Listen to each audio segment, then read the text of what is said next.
If you could give our viewers some tips how to stay mentally fit, just things that we can do on a daily basis to make sure that the way we look after ourselves, our body, we're working out on a treadmill, we're on a certain kind of a diet, we eat at a certain time, we sleep at a certain time. Some things that we need to do every day to make sure that our sanity levels are in check. And all of us need that at some point or the other. The most important two aspects. One, support system.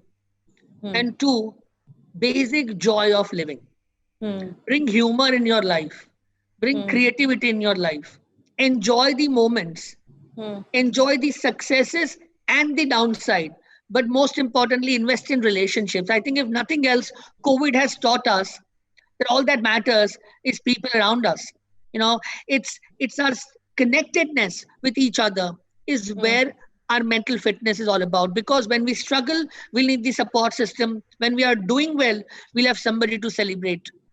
At the same time, positivity, a good belief system, problem-solving attitude, healthy lifestyle, say no to substances, have a good sleep-awake pattern. Once we are out of COVID, do a decent digital detox as well and go out there and, explore the world.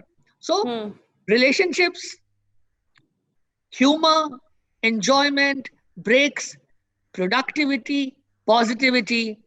That's how you keep your mind fit. And there's also one more problem of social media. There's too much of social media conformity that we're seeing amongst youth as well. I have to look a certain way. I have to, do a certain thing to be able to feel accepted.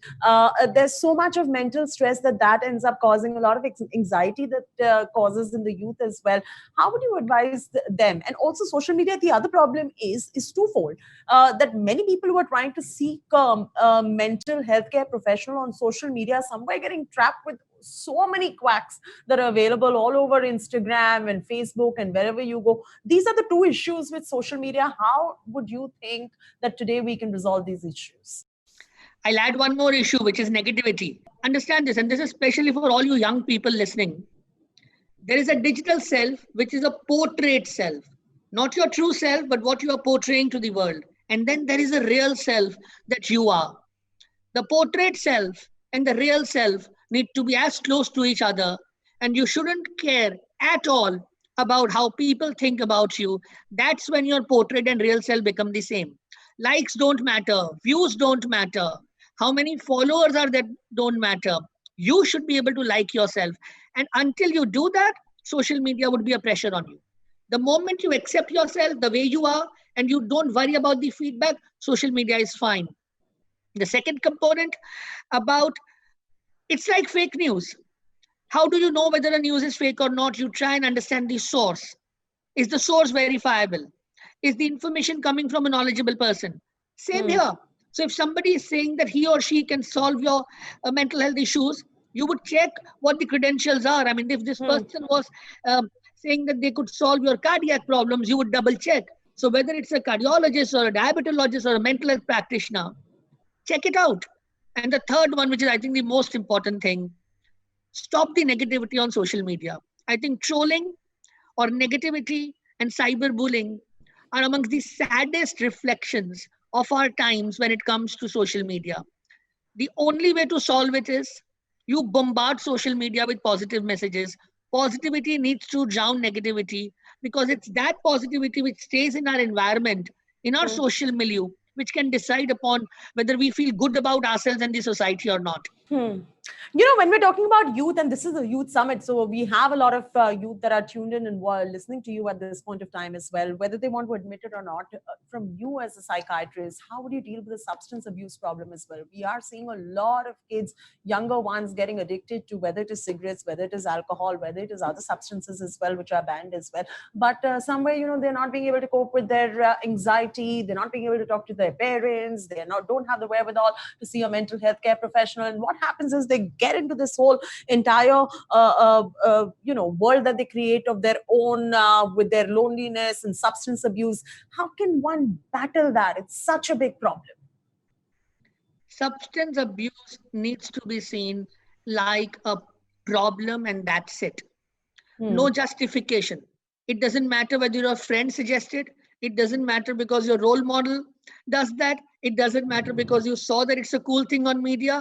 It doesn't matter because somebody gave you faulty information that, oh, because it is legal in the city A, it's okay to have in city B, or because somebody tells you it does this positive impact on you or that positive impact on you. That's all not true. Substance abuse has the potential of taking over your life. Hmm. And the most important thing for a young person should be you control your life. But when you take a substance, the substance takes over you. So you say no every time, no matter who is offering it to you. And if you can't say no, go and seek help.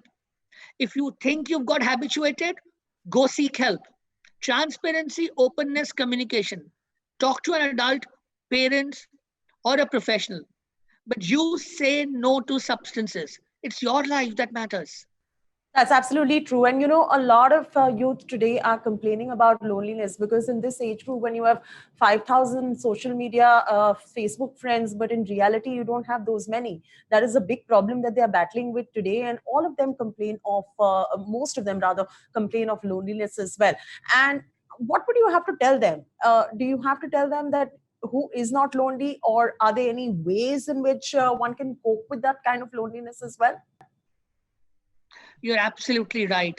We create a false perception about our own social milieu and network by looking at a number of followers on social Mm, media networks and handles. That's not mm, the truth. The only thing that matters is people with whom you can share, talk, grow, enjoy.